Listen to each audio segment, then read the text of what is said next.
"He's bleeding all over the floor!" the ER nurse shouted, racing down the hall. In the sterile glare of Riverton General Hospital's trauma wing, Mason Carter lay handcuffed to a gurney, his jeans soaked dark with blood, his face blank, almost bored. To the medical staff, he was just another late-night admission, a guy with a nasty leg wound and a silent cop stationed at his side. What they didn't know yet, what almost no one in Riverton, Montana knew, was that 6 hours earlier, Mason had murdered the woman who had given him life. The news hadn't hit the town yet, but it would, and when it did, it would shatter everything. The day had started like any other in Riverton, a sleepy town wrapped between empty highways and endless sky. Rebecca Carter, 45 years old, mother of 4, and the heart of Riverbend Animal Shelter, had spent the morning answering emails, sipping burnt coffee, and planning her fundraising gala. She had no idea her oldest son, Mason, had already made up his mind. Rebecca had tried everything with Mason: therapists, rehab second chances, third chances. Even after he'd been arrested for burglary 2 years earlier, she had convinced herself he could change. "He's just lost," she'd tell Tom, her second husband. "If we give him enough love, enough stability, maybe he'll find his way." Tom had warned her it wasn't safe. But mothers, they don't stop believing, not until it's too late. At 7:30 a.m., Tom Carter left for work, tossing a wave over his shoulder as he pulled out of their driveway on Willow Creek Lane.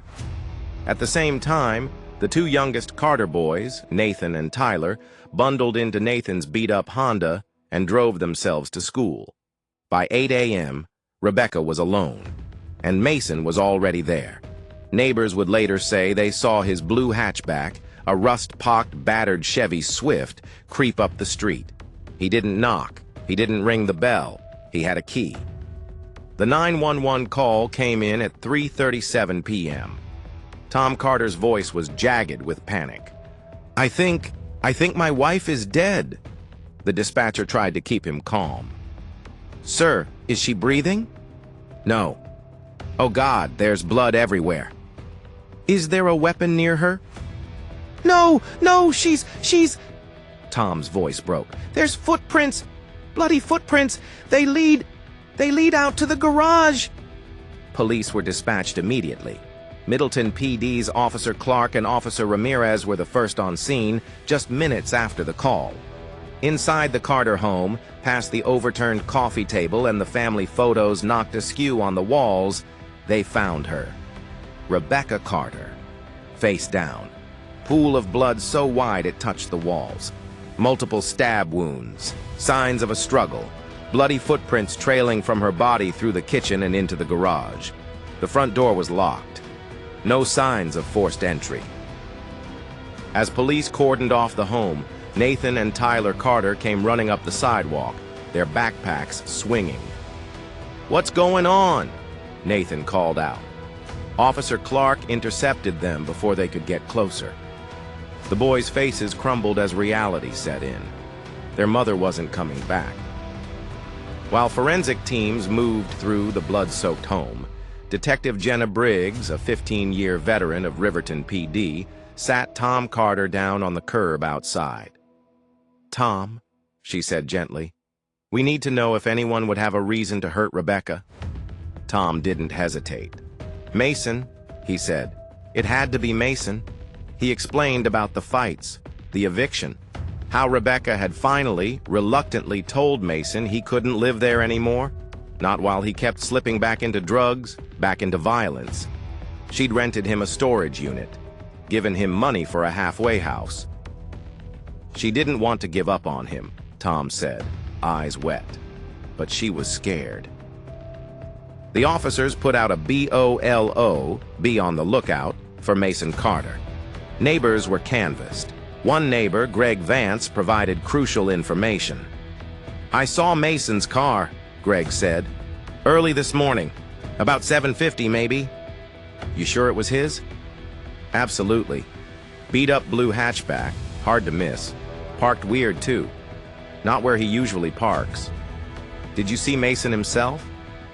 Nah, just the car. When I left for work at 9 o'clock, it was gone.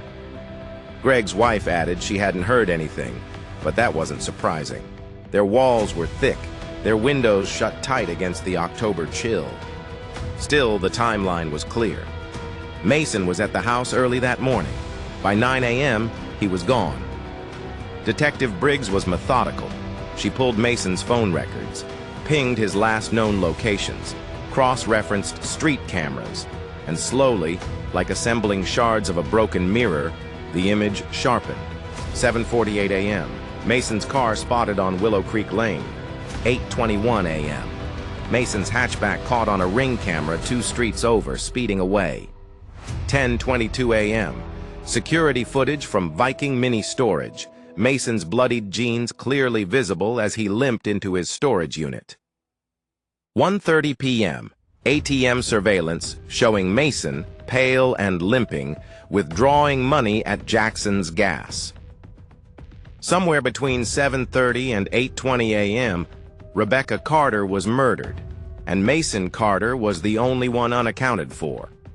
By 5:30 p.m., a specialized task force was organized. They knew where Mason would be. The halfway house had a strict 11 p.m. curfew. He would have to check back in, or risk violating parole. So they waited.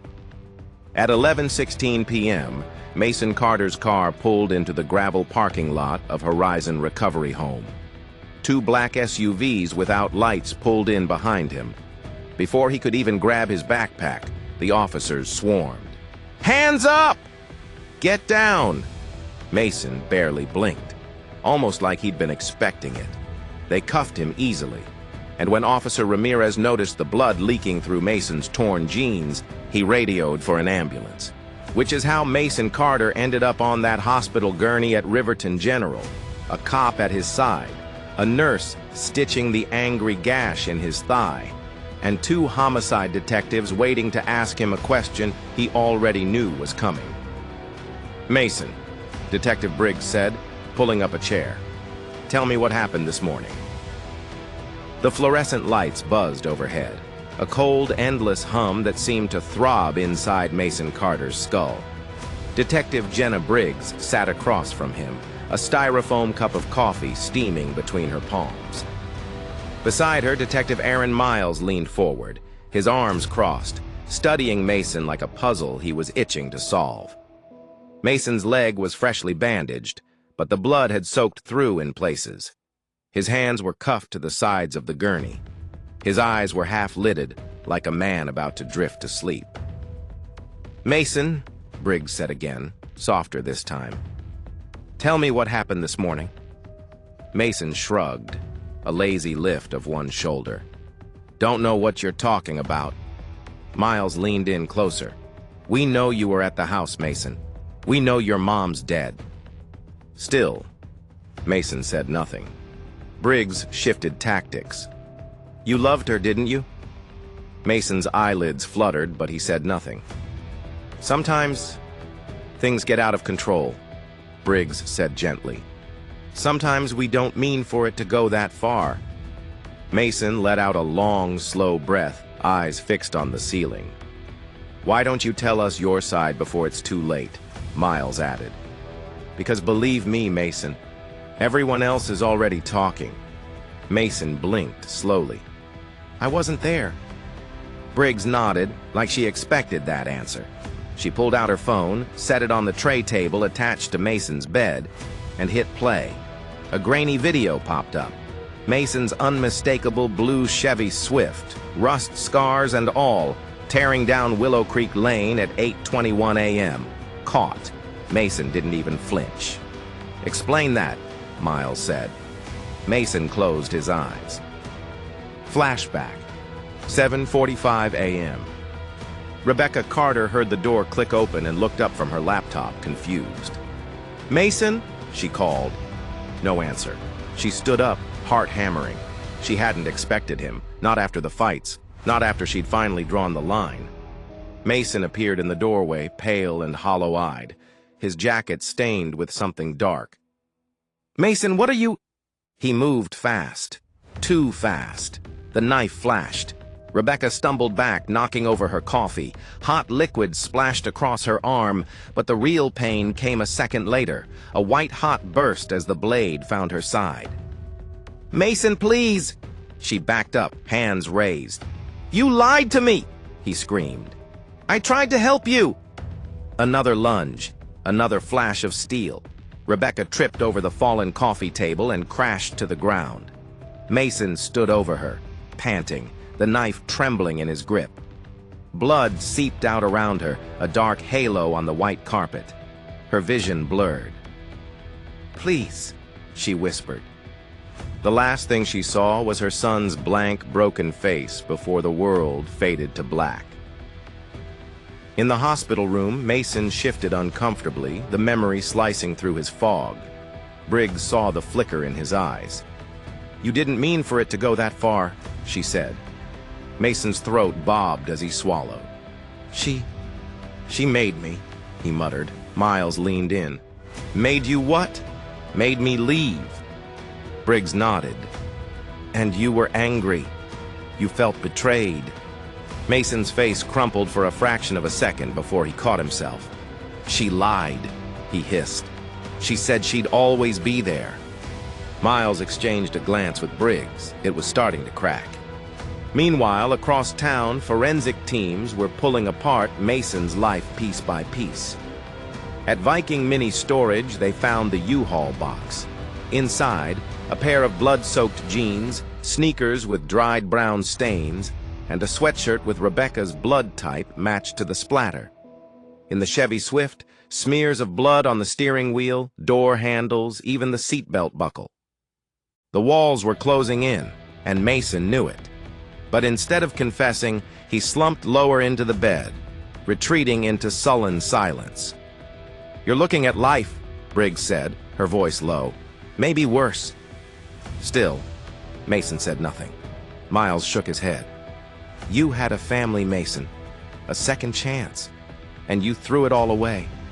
Mason's eyes glittered with something, rage, regret. It was hard to tell. "She abandoned me," he said finally. Briggs leaned in. "No, Mason, you abandoned her." The silence stretched heavy between them. Then Mason's lips parted, about to speak. Bang! The door to the trauma bay slammed open. An officer rushed in, breathless. "Detective Briggs, you need to see this, now!" Briggs stood, heart pounding. "What is it?" The officer hesitated, glancing at Mason. "We've found something. Something big." Briggs turned back to Mason, whose face had gone white. "Stay here," she ordered. She didn't need to tell him. He wasn't going anywhere. Detective Briggs didn't waste a second. She followed the officer down the hall, weaving past nurses and other patients until they reached a small conference room where Detective Miles was already waiting, a laptop open before him. "What have we got?" Briggs asked, voice tight. Miles clicked a button. A security feed from Jackson's Gas lit up the screen. Mason Carter limping heavily, dragging one leg behind him, stepping up to an ATM. His jeans were soaked through with dark patches. He could barely stand. He punches in a few numbers, withdraws a wad of cash, and turns toward the door, leaving a trail of dark red droplets across the white tile floor. "Blood," Miles said. "Public location. Witnesses. Surveillance. It's over." Briggs stared at the footage. "And that's not all, is it?" "Nope." Miles opened another file. Found this in his storage unit. Photos popped up. Not just bloody clothes, but a crumpled note, stained at the edges, written in shaky block letters. "Sorry. She deserved it." Briggs sucked in a breath. He tried to stage it like he'd snapped, like it wasn't planned. Miles nodded grimly. "But this note? That's premeditation." Briggs straightened. "Let's go finish this." Back at Mason's hospital room, they found him slumped in the bed, eyes closed, pretending to sleep. Briggs wasn't playing anymore. She dropped the printed photos onto his chest. Mason opened one eye, glancing at them, blinked, looked away. "You're done lying, Mason," Briggs said. "We have you on camera. We have the note. We have your bloody footprints matching the crime scene." Mason's breathing quickened. Miles leaned down, voice low and sharp. "You butchered your mother, tried to cover it up, and then went for a haircut like it was just another Monday." Mason's fingers twitched against the cuffs. "She was all you had left," Briggs said, pressing. "And you ended her." For a long moment, Mason said nothing. Then his voice, hoarse, cracked the silence. "It wasn't supposed to happen like that." Briggs leaned in. "Then tell us." Mason swallowed hard. I just wanted to scare her." Briggs raised an eyebrow. "Make her take me back," Mason mumbled. "Give me another chance." Miles snorted. "And stabbing her 23 times? That was part of the plan." Mason pressed his forehead against the gurney rail. "She screamed," he whispered. "She screamed so loud." He was crying now, silent, bitter tears. Briggs exchanged a look with Miles. They had what they needed. Across town, the Carter home stood silent. Yellow crime scene tape fluttered in the autumn wind. Inside, every surface had been cataloged, photographed, scraped for evidence. But it wasn't just a house anymore. It was a tomb, a place where trust had been shattered forever. And in a small evidence locker downtown, Rebecca Carter's wedding ring, ripped from her finger during the struggle, waited silently to be entered into evidence. 3 days later, Mason Carter was formally charged with second-degree murder. At his arraignment, he shuffled into the courtroom wearing an ill-fitting orange jumpsuit. Nathan and Tyler sat in the front row, faces stone cold, their eyes hollow. Tom Carter sat behind them, a broken man holding the pieces of what remained. When the judge asked Mason if he understood the charges against him, he nodded without speaking. His lawyer entered a plea of not guilty. A trial was scheduled. But what no one knew yet was that Mason Carter wouldn't make it that far. Because a few days later, in the dead of night, Mason would make a move that would shock even the most hardened detectives. It was 2:17 a.m. when the alarm shattered the uneasy silence inside Horizon Recovery House. Staff members rushed down the narrow halls, searching for the source. They found Mason Carter collapsed inside the communal bathroom, slumped against the wall. A crude slash ran jaggedly across his left forearm. Blood, thick and dark, soaked the cracked linoleum floor. The weapon? A sharpened plastic knife, its handle still slick with crimson, lay just inches from his limp hand. Paramedics arrived within minutes.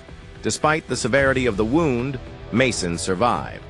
He was stabilized and transported back under heavy guard.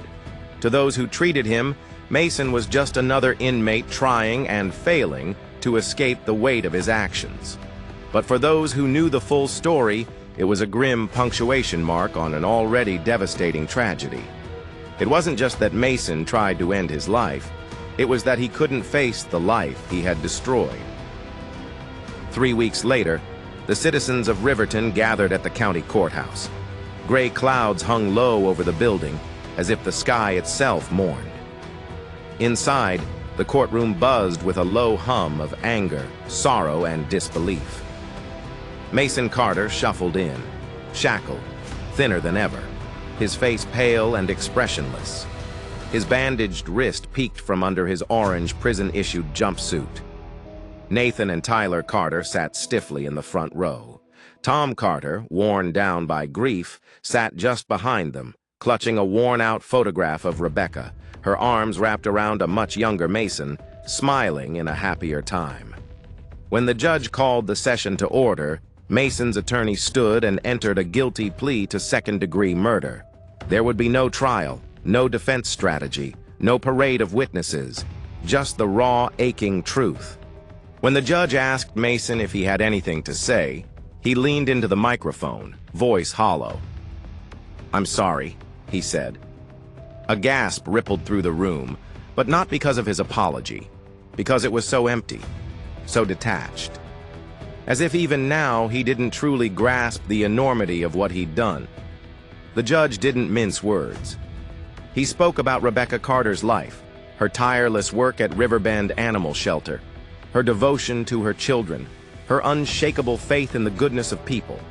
He spoke about Mason's betrayals, about the warning signs Rebecca ignored, about the chance she gave, the one chance too many. And then he pronounced sentence. 45 years in state prison, with no possibility of parole until Mason served at least 40. Mason's face barely twitched. The bailiff led him away, chains rattling. He never once looked back. Outside the courthouse, the press swarmed. Tom Carter issued a short, trembling statement. Rebecca believed Mason could change. She loved him when no one else would. She gave him everything. He took it all away. Nathan and Tyler didn't speak to reporters. They simply walked away, arms around each other's shoulders, disappearing into the gray afternoon. In the weeks and months that followed, Riverton tried to stitch its broken heart back together. At Riverbend Animal Shelter, a beautiful memorial garden was built.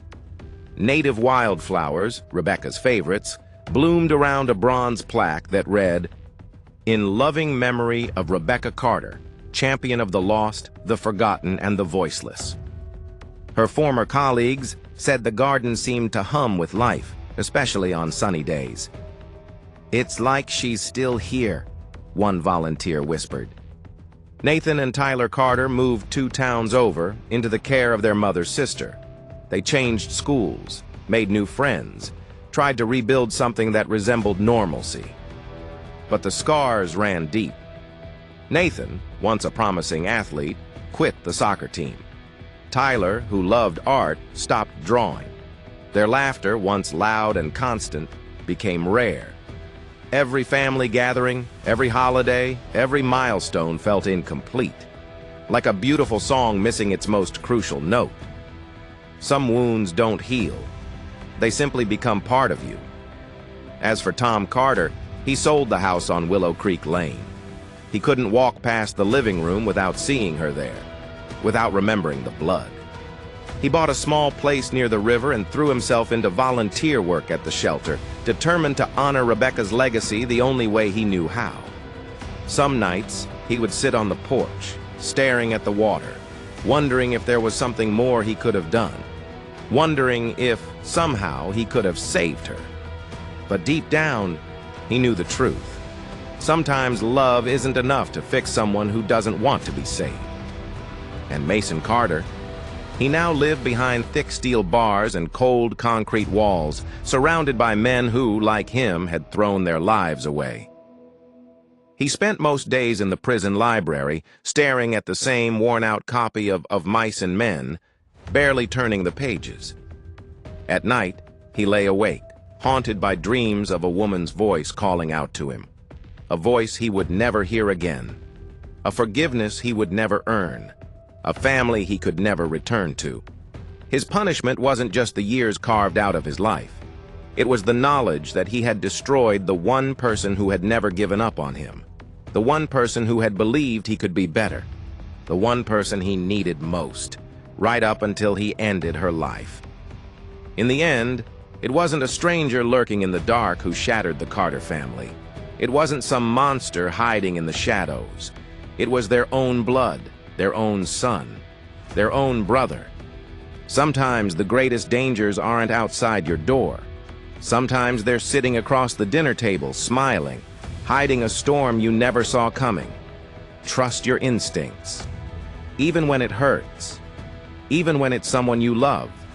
Because sometimes love isn't enough, and sometimes the monsters are born from within. If you found this story compelling, don't forget to like the video, leave a comment below sharing your thoughts, and subscribe for more deep, emotional true crime documentaries. Hit the notification bell so you never miss when a new shocking case is revealed. And remember, stay safe, stay aware, stay vigilant. Until next time, keep your heart open, but your eyes even wider, because you never know where true evil is hiding. Thanks for watching. See you in the next story.